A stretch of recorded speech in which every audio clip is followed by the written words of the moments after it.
Hello everybody, you're listening to The Art Show on 106.6 FM Wickham Sound. This is the weekly radio show where we chat about the local arts news. We have a different guest on each week. We head over to the Rhyolite Zone for a short story and or some poetry. And we catch up with Twangling Jack Ford over in the Oak Shed for a weekly album review.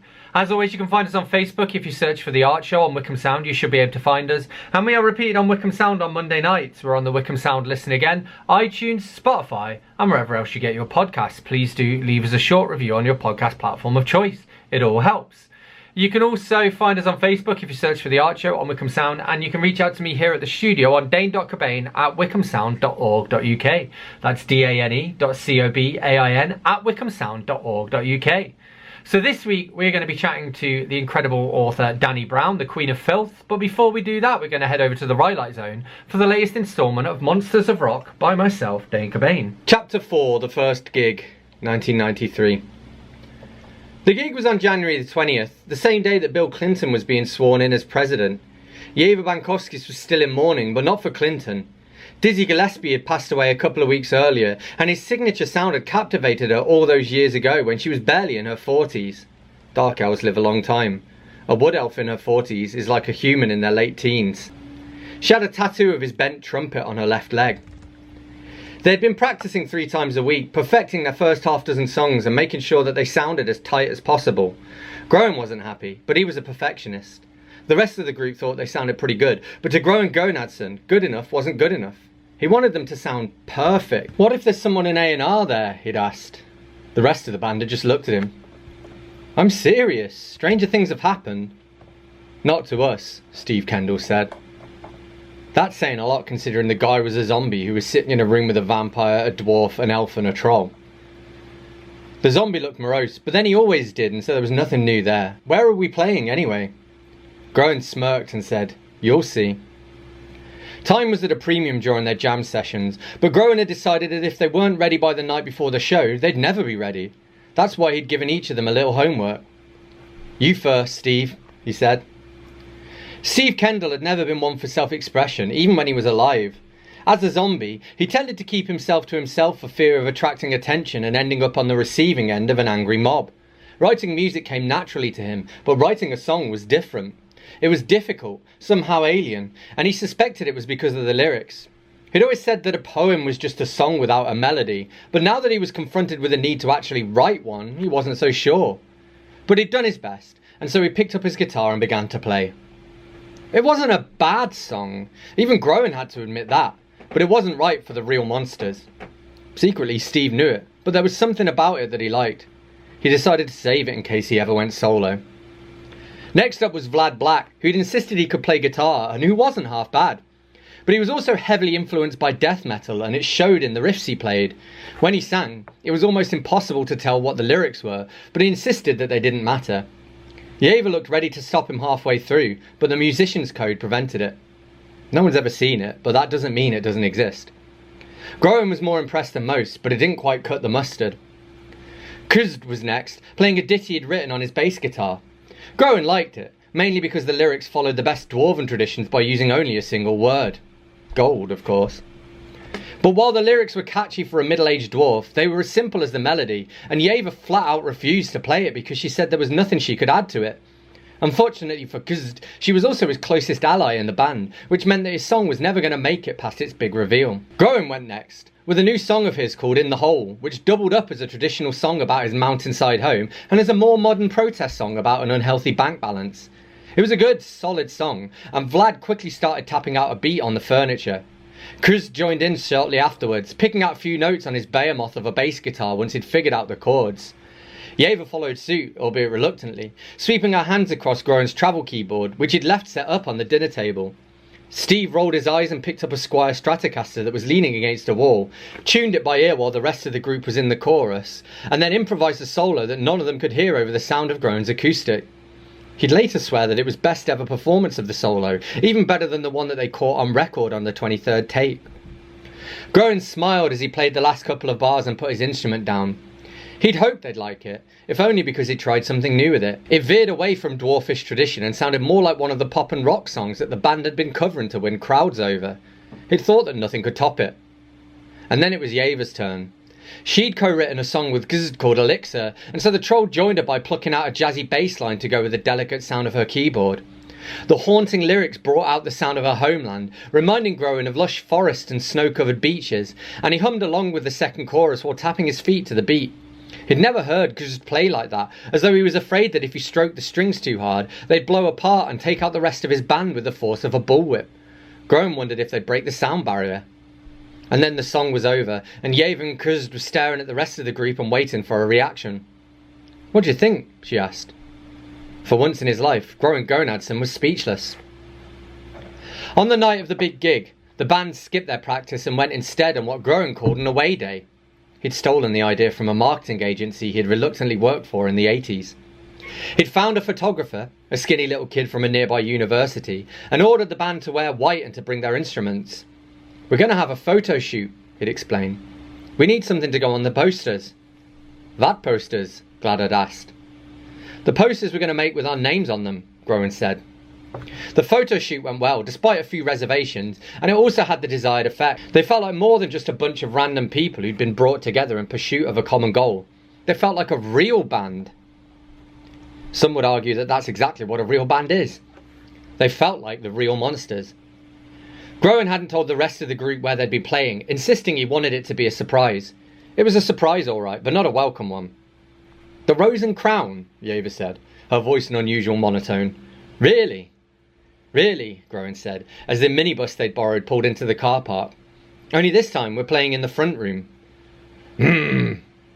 "What's that supposed to mean?" The inside of the pub was packed, surprisingly so. It was busier than Groen had ever seen it, and Cedric had given the place a makeover which mainly consisted of refreshing the beer mats and letting the place air out in the daytime. The pub was known for being cold, particularly by the monsters, who'd lost count of how often they'd played with fingerless gloves on when they were practicing in the back room. But whether Cedric had finally caved and had the heating fixed, or whether it was because the pub was full of punters, it was warm enough to go without a jacket. They couldn't even see their own breath in the air in front of them.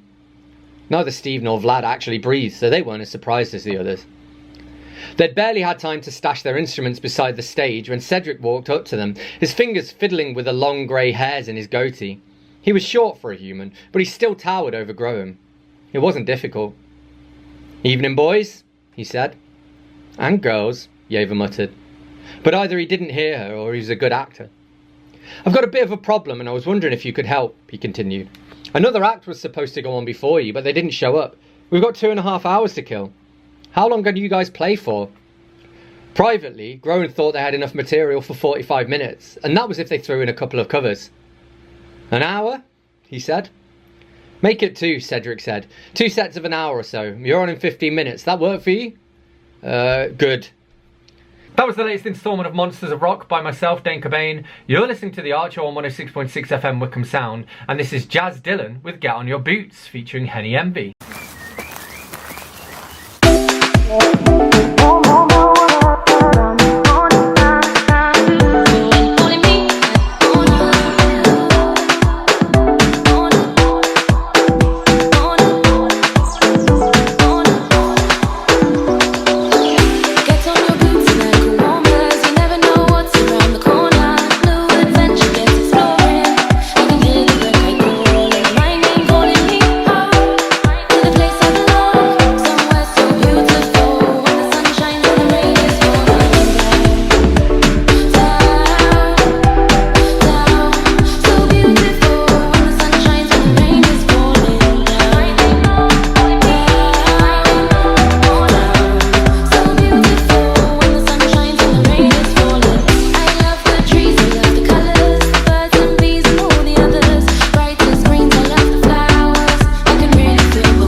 I saw you, I could feel a connection. We gelled instantly, you weren't short of perfection. The way you softly talked to me, cherishing your company. When you don't call for a couple of days, I start to get scared and my heart is ablaze. With every passing embrace, I want to quicken the pace. The more I hear from you, the more I want to see you. I'm impatient, you're right, it's true, but waiting is something I just can't chew. Waiting is something I just can't chew.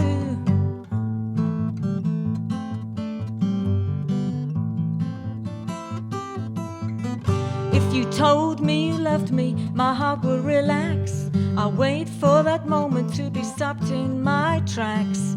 When you're standing next to me, I feel your inner harmony.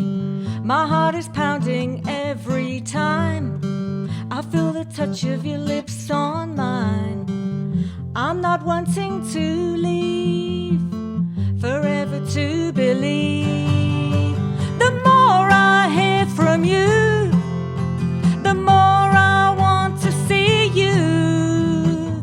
I'm impatient, you're right, it's true, but waiting is something I just can't chew. Waiting is something I just can't chew.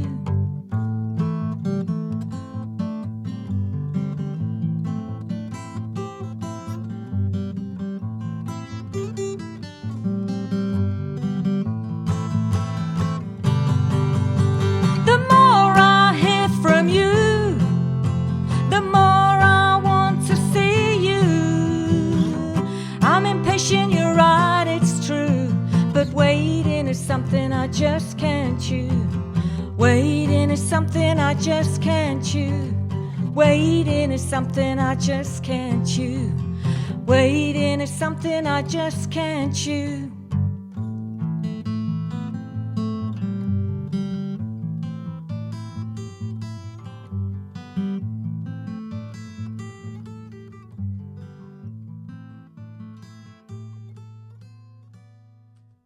That was I'm Still Waiting by Annette Valentine, and before that we had Get On Your Boots featuring Henny Envy by Jazz Dillon.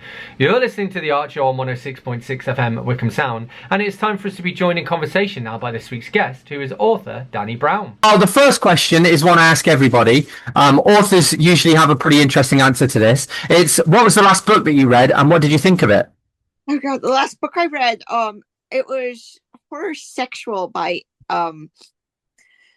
M. Christian, but I was doing the introduction for it, so it's a reprint, and I absolutely loved it. I was like addicted to it.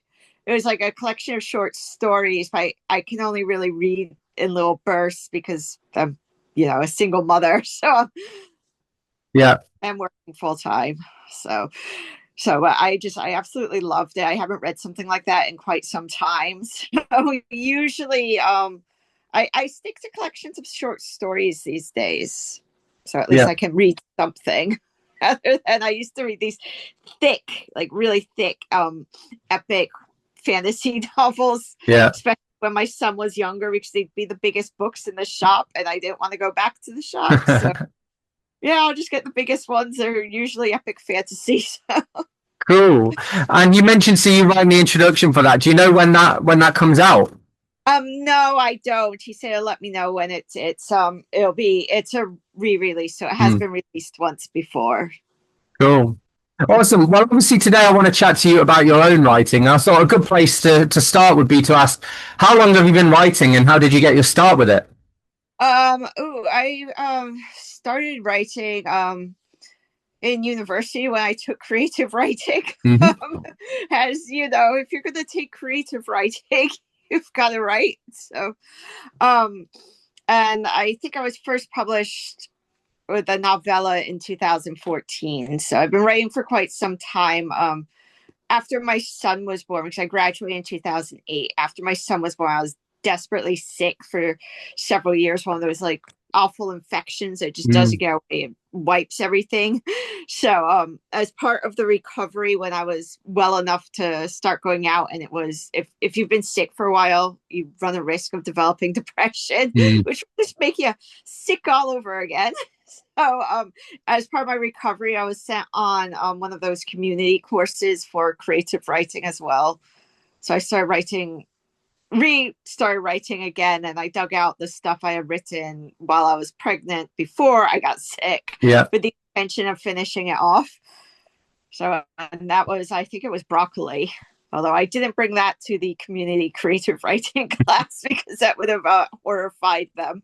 I'm not too sure what they thought of me, because they knew I had a degree and they knew I had been sick. So. Well, and in terms of your work, how do you define the genre that you write in, and what would what can people who are new to that genre expect from it?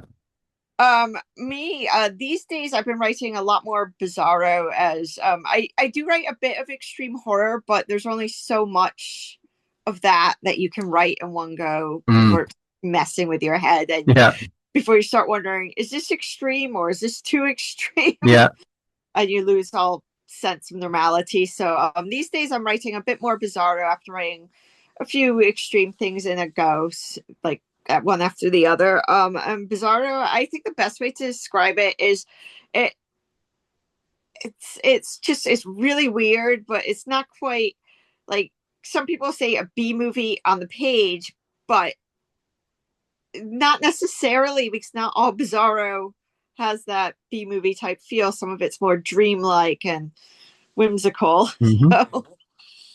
So I do try and get the B movie feel, but I try to turn it right down, especially if I've just come off of an extreme horror writing binge. But like even my erotica has that bizarro to it. So cool. And you're known as the Queen of Filth. Where does the Queen of Filth, where does that sort of originate from? That was from my ex. Essentially, my name's Danielle. The name is very common. So I was Googling, and it didn't seem like there was an author using the name Dani Brown. But by the time I got around to setting up a website, there was already a Dani Brown author website. So I knew I should have gone with Dania. My name just had to have Dan in it at the front of it for me to respond, so it didn't matter what variant I use, basically. But my ex was like, Queen of Filth, that sounds good. So I've been using it since. I do get asked and sometimes confused with the guy from Cradle of Filth. So I do have his website somewhere to send the Cradle of Filth fans to. I'm like, I'm not him. We're two different Dani Filths. Well, there's Dan Brown as well. Yes, I haven't been mistaken for him yet. I am terrified if that ever does happen. I try to avoid conspiracy theories. That's what he writes about. And, people read his books, they've got rolling pins and stuff. Make it pretty offended by mine. The money would be nice, though. Yes, it would. I wouldn't mind that. And I do try to read his books when I get time, just so I know. So I'm ahead of the schedule. I do have a Cradle of Filth t-shirt and CD somewhere. I think I listened to the CD once. Fair enough. It's just so I'm aware of the other people with the name. No, that's good. And in terms of the name, have you found that's helped from a sort of a marketing and branding point of view? I suppose you've kind of covered this a little bit in terms of it gives you a bit something a bit unique. It's it does seem to, like, a few years ago, like before the pandemic, it was the Queen of Filth name seemed to be everywhere. And everybody's like, oh, you're the Queen of Filth and everything else. And it was a unique name and unique branding, but now it's like every other author is using something similar or branding themselves similar. So and well, then go ahead.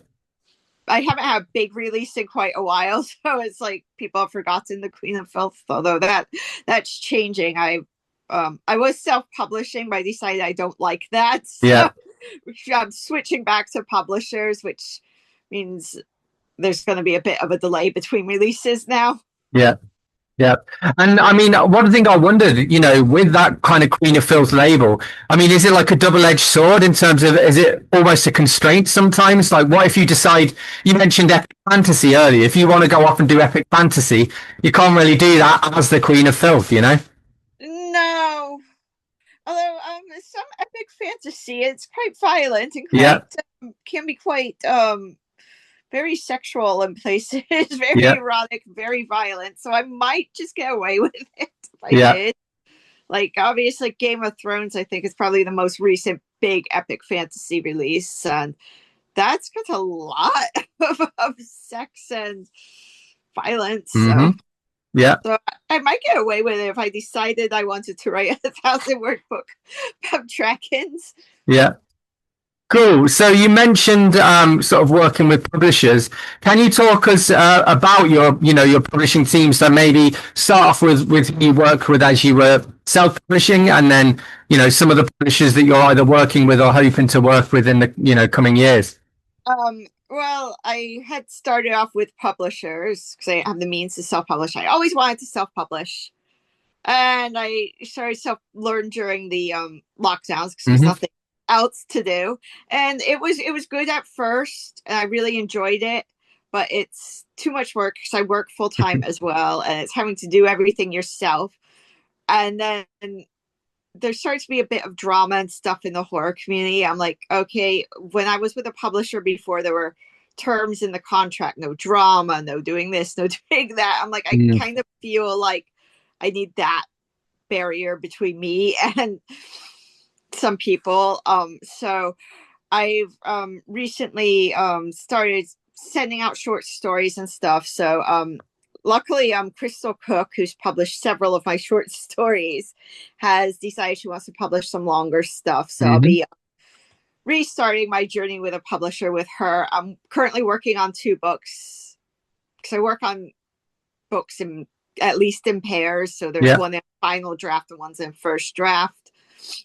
And so she'll be getting those both within the next few weeks. I'm like, you don't have to publish both of them. And I'll be sending you, especially in the run up to Christmas, a lot more. So pick and choose what you want. And then what you don't want, you can recommend a publisher to me and say, I don't want to publish this. I've just published something similar, or I don't like this book, but here's who would. Or, or I can just set it to the side. Try not to forget about it. Something happens. And wait, just look at open calls, maybe find an agent. So we're starting Crystal Cook and then going from there. But as I say, she won't, it's not realistic for her to publish everything I'm going to send her. Yeah. And you mentioned, obviously, your full-time job, you've got your family life, you've got not just writing books, then editing books, marketing them as well. How do you balance all of this stuff? Or is it just a case of every 5 minutes you've got here and there, you're working on something? Well, I wake up at like 6, so I wake up an hour before I really have to wake up to write. So I'm writing in the mornings before work, and I usually have a notebook on me, and at work they know I'm a writer. So, and they'll see sometimes scribbles of ideas I have for fiction. So, and I'll write any ideas and stuff I have at home. I recently switched to the Microsoft 365. So if I get any really great ideas that flow really well in the story, I just put the notes directly in the story from my phone, that's quite convenient. Actually, I keep forgetting I have that. It's easier than either using the notes feature on the phone, or I used to carry around index cards. So I do that, and then when I get home, it's just cooking dinner and making sure my son's okay. And Eric to do it all the next day. On the weekends, especially because my child's 16 now, so at the age where they're pulling away from family life. So I have quite a bit of time to write at the weekends. You're listening to The Art Show on 106.6 FM Wickham Sound. I'm your host, Dane Cobain. I'm here in conversation with author Dani Brown, and this is Hounds of Magic with Astute Intuition.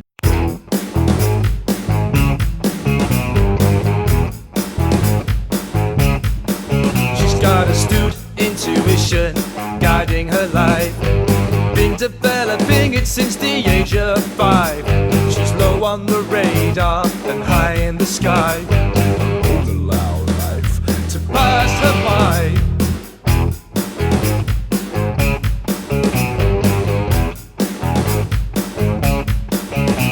Her mother looks back at her boring past, staring through the bottom of an empty glass. There's not many people who know she bared her charms for a penny a time at the back of the class. Oh, what can it mean? It's in every little thing that you see. Turn around, touch the ground, 99, 100. Flip coin, watch it fall, 99, 100. Make a move, stop tinkering. Yes, you may lose everything, 'cause I get the impression when I look at you, you're going right.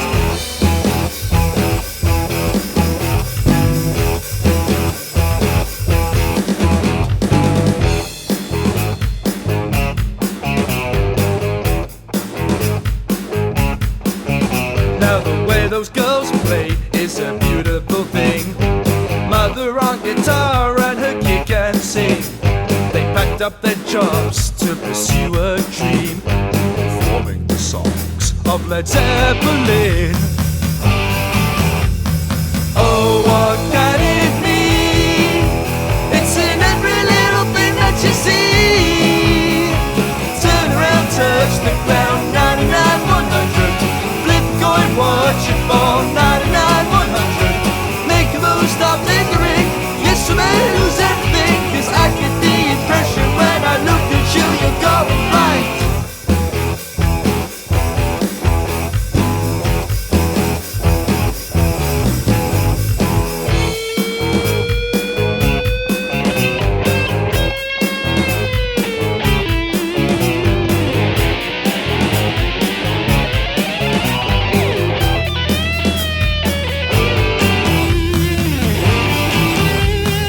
Oh, what can it mean? It's in every little thing that you see.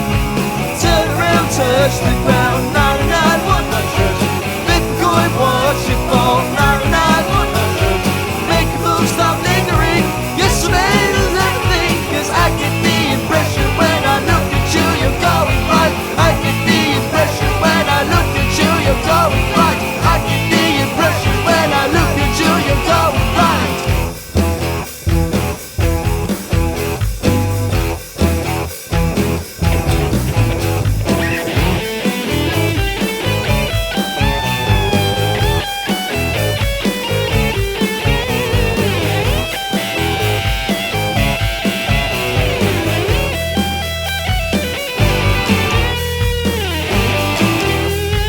Oh, what can it mean?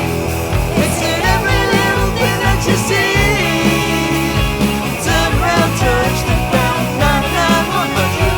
Flip a coin, watch it fall, 99, 100. Make a move, stop lingering. Yes, you may lose everything, 'cause I get the impression when I look at you, you're going right. I get the impression when I look at you, you're going right. I get the impression when I look at you, you're going right. That was Astute Intuition by Hounds of Magic. You're listening to The Art Show on 106.6 FM Wickham Sound. I'm your host, Dane Cobain. And it's time for us to be rejoined in conversation now by this week's guest, who is author Dani Brown. I mean, is he planning on going off to university? Oh yes, he'll be going. He's looking at somewhere in Scotland. Fair enough. Well, then a couple of years' time, you'll have a lot more time as well to work on your writing. Yeah, I'll have more time. So hopefully, 'cause right now I'm like copy editor, copywriter. Yeah. And I'm hoping to switch to more of a visual marketing job. Yeah. So all my writing capacity gets focused just on my own stuff. Yeah. It's funny. I'm kind of in a similar place myself as well at the moment, where I've been freelance writing, and freelance writing, editing, proofreading, whatever needs doing. But once you spend all your time all day doing that, the last thing you want to do is keep on doing it. So I'm moving into a sort of slightly different role, so that hopefully I can spend a bit more time and that mental energy as well. Yeah, it's getting the mental energy when you're doing the same same thing for a day job Yeah. that you do to entertain yourself and bring yourself joy. It can be a bit, Yeah. and sometimes I've got that marketing language in my first drafts, and obviously that has to come out during the second and third drafts, which is Cool. Well, I wanted to ask you a little bit about that. First off, would you consider yourself a potter or a pantser, or are you somewhere in between? And what does it look like going from having that first idea through to having your first draft done? What's that process for you? it varies depending on what I'm writing. So the one that's in a final draft now, I had pneumonia over the winter, but I had started this book before I got sick. But the idea came probably about 2 years ago.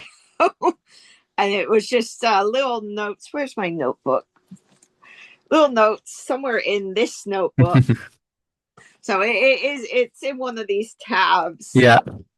And it just came there, and then I started typing it up probably last October. But then Christmas, and then I got sick just after Christmas, which was unpleasant. So when I went to get it back out again, this was after I had agreed to write several short stories for various places. I got it back out again, and I cut a lot of it because it was just repetitive and annoying. So, and then because it was such a hard one to write because of just everything else going on, I sent it to a friend who read through every line. He's like, this needs to go, this doesn't make sense, explain this some more. So that's what I'm basically going back through now with the final draft. It should be done soon, so probably next weekend. And then, but this first draft that I'm writing now, that started as, it was going to be a short story, but like really pushing the limits of the word count. And then Crystal's like, you could just send me something longer. I'm like, okay, I'll send you a different short story. So I sent her a different short story. So I've got this for a few more weeks, and it started with this girl falling on the beach. I thought that would just be a good short story, but then it just kept getting more and more. There's like a Punch and Judy in there, but the day repeats like Groundhog Day. Right. But each segment gets more and more added to it, and it's like more messed up. Cool. So just kind of fun. It was just little scraps of ideas I had that I haven't really developed. I'm like, you know what? I don't want to write a story about an eyeball killer, but I do want to include that somewhere. So it depends on the story. Whereas something like Ketamine Addicted Pandas, which has been one of my big sellers for years, I had the story, but I couldn't physically start writing it until I had the names for all the pandas. Like I just stared at like screen. I woke up one day shortly after New Year's with all the names written down on a Post-it note. Yeah. So it varies. Cool. Awesome. Okay, a few, I guess, broader, but I think some of these questions are quite fun. One I wanted to ask you, is there anything that you think is maybe too filthy for you to touch? There's areas that I won't touch, or if I'm going to touch, I'm going to do it in a very distant way. So I don't like this very much. So I'm not going to write erotic child fiction. That's just disgusting. But I do have a character who's a police officer, and it's his job some poor person has to categorize these images before trial, and that's his job. And evidently they don't get any sort of therapy or anything with that. Crazy. But that must be, it was like the worst job I could come up with. Yeah. So I always say I would never write about it, but I'm writing about a guy whose job it is. I know for a few months at least, it was like a trend in extreme horror and splatterpunk. I'm like, what is wrong? Yeah. I'm like, I'm trying not to be too judgy, but at the same time, there is limits. And I suppose I don't often write animal deaths, but I do have a book called The Dog Dies at the End, and it's just 2 short stories where the dog happens to die in both of them at the end. But they're not dogs that you're really attached to, and they're not like really brutal sacrificial deaths or anything. Yeah. Yeah. They die with the other characters. Yeah. Okay. And so obviously we talked about you being the Queen of Filth. If you weren't the Queen of Filth, but you were a different queen, what would you be the queen of? Don't know. Queen of Taco and Margarita. Yeah, that's a good answer. Yeah. Cool. And one thing I'm kind of interested in, because I know obviously I'm fairly active in the horror community as well. And you mentioned some of the drama that sort of, takes place. I'm sure it happens in every genre, and, it happens in the publishing community as a whole. But I wondered, do you think as a woman in horror, do you think you face different challenges to men? And if so, in what way? I do think I do get, I used to get approached by creeps, which I wouldn't really say creeps are drama or specific to horror. No. They're just everywhere, and I think some creeps want to take their chance. Yeah. Unfortunately, I think that's the thing. It's not a woman in horror thing. That's just a woman thing that Yes. every woman seems to have to deal with. Unfortunately, yeah.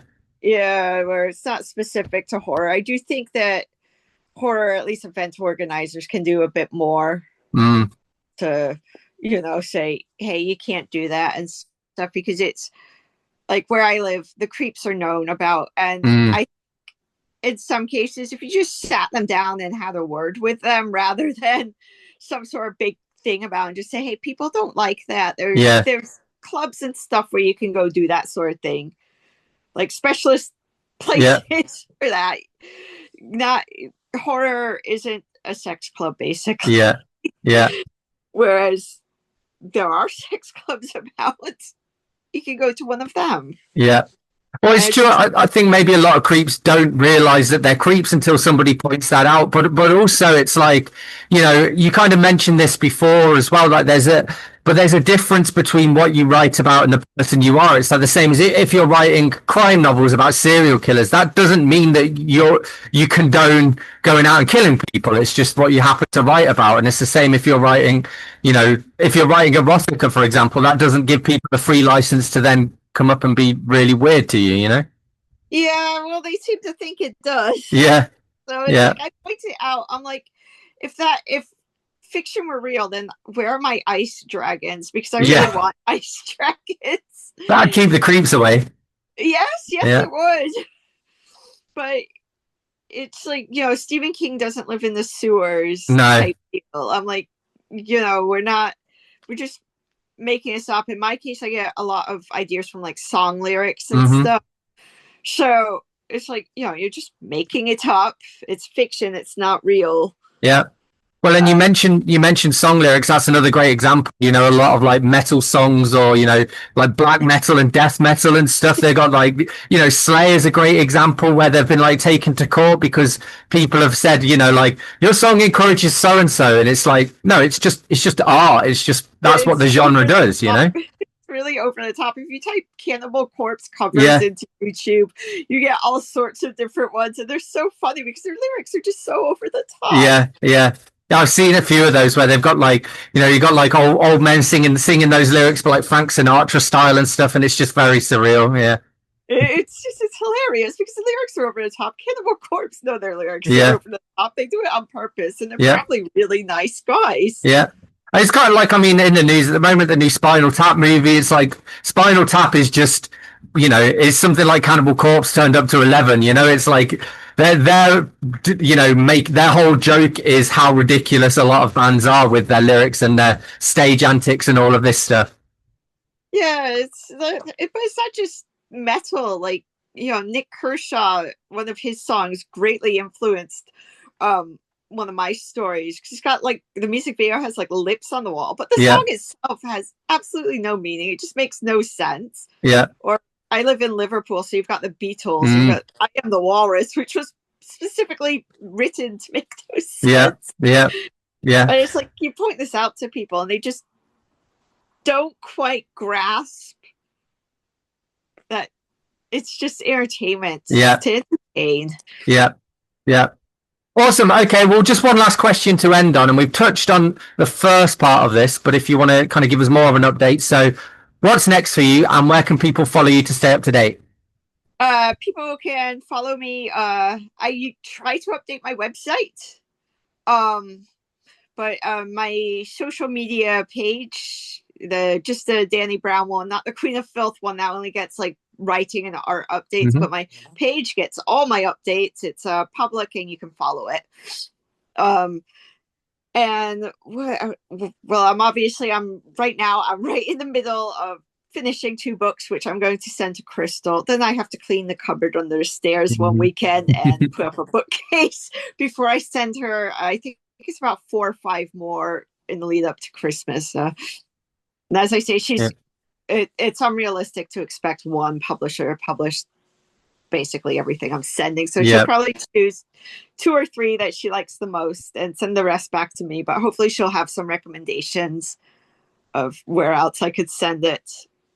Cool. So, and then I'll be writing once these are all like novella length. So next year I have plans to finally finish a book. It'll be the 4th rewrite, and hopefully it'll be good this time, called We Gave the World Synth Pop Dreams, which is erotic bizarro, and it should be novel length. And then the other one that I mentioned with the guy who's a police officer, it's literally his job to categorize illegal, nasty videos and images.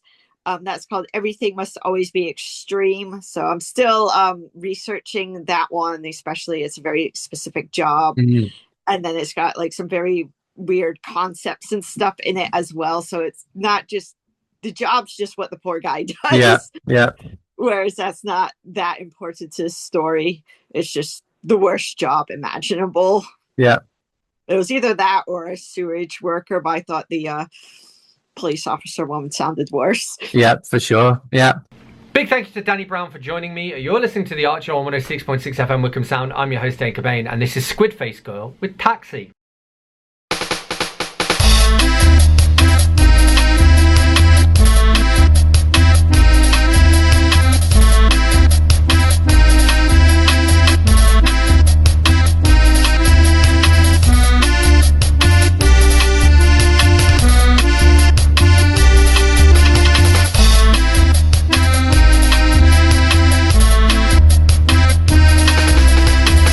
Arrived for a party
That was Winter Hill by Frank Birtwistle, and before that we had Taxi by Squidface Girl. You're listening to The Art Show on 106.6 FM Wickham Sound. I'm your host Dane Cobain, and it's time for us to head over to the Ilkshed now to catch up with Twangling Jack Ford for this week's album review.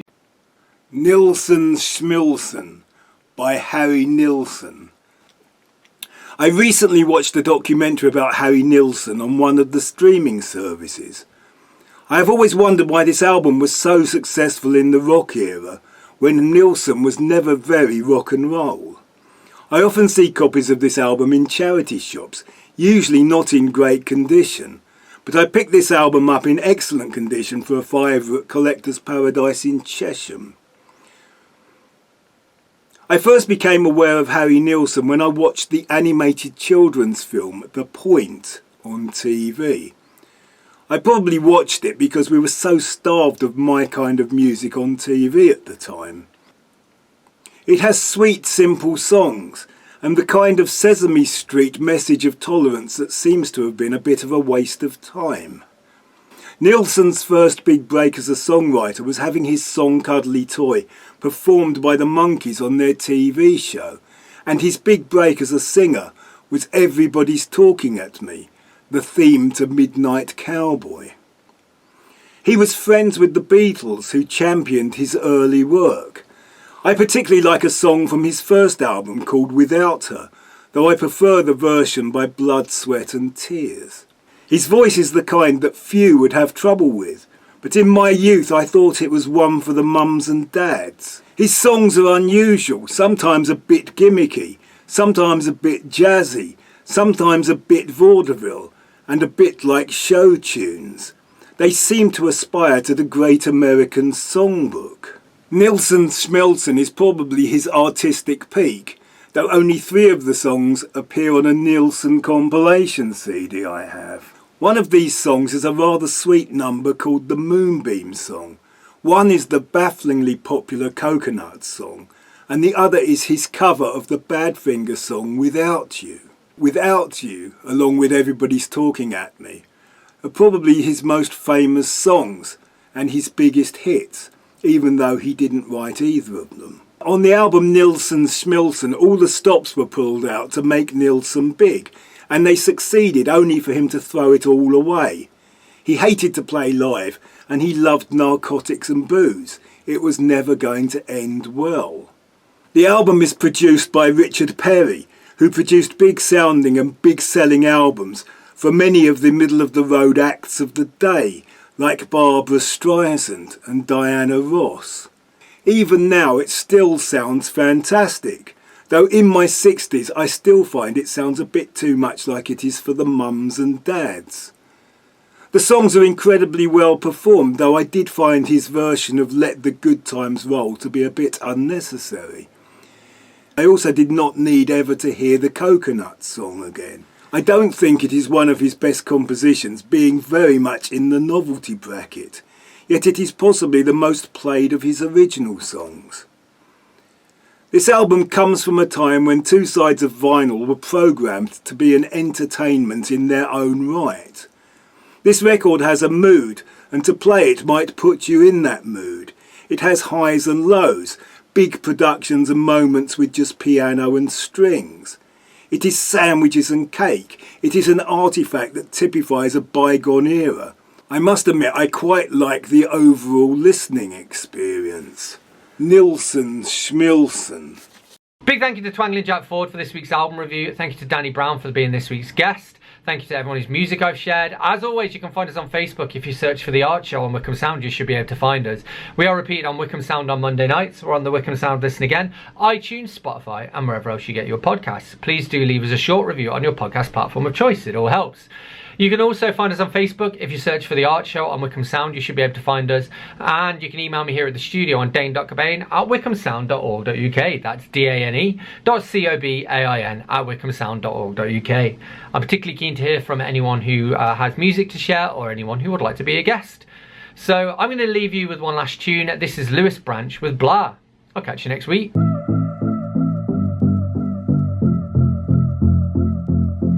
I'm so over everything. Love songs dancing in the rain. I'm so over feeling tired. I've been running around chasing all your lies, blah, blah. And now I'm bored of hearing you talk, bored of hearing your thoughts, bored of hearing what's on your mind. So can you just shush? Bored of hearing you talk, bored of hearing your thoughts. Because every time you move your lips, all I hear is la la la la la la la, blah blah blah, la la la la la la, blah blah blah.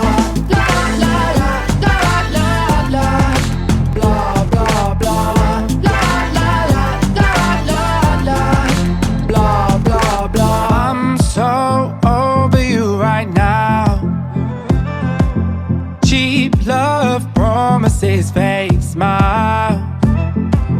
I'm so over feeling tired. I've been running, running, running all night. And now I'm bored of hearing you talk, bored of hearing your thoughts, bored of hearing what's on your mind. So can you just shush? Bored of hearing you talk, bored of hearing your thoughts. Because every time you move your lips, all I hear is la la la la la la, blah blah blah, la la la la la la, blah blah blah.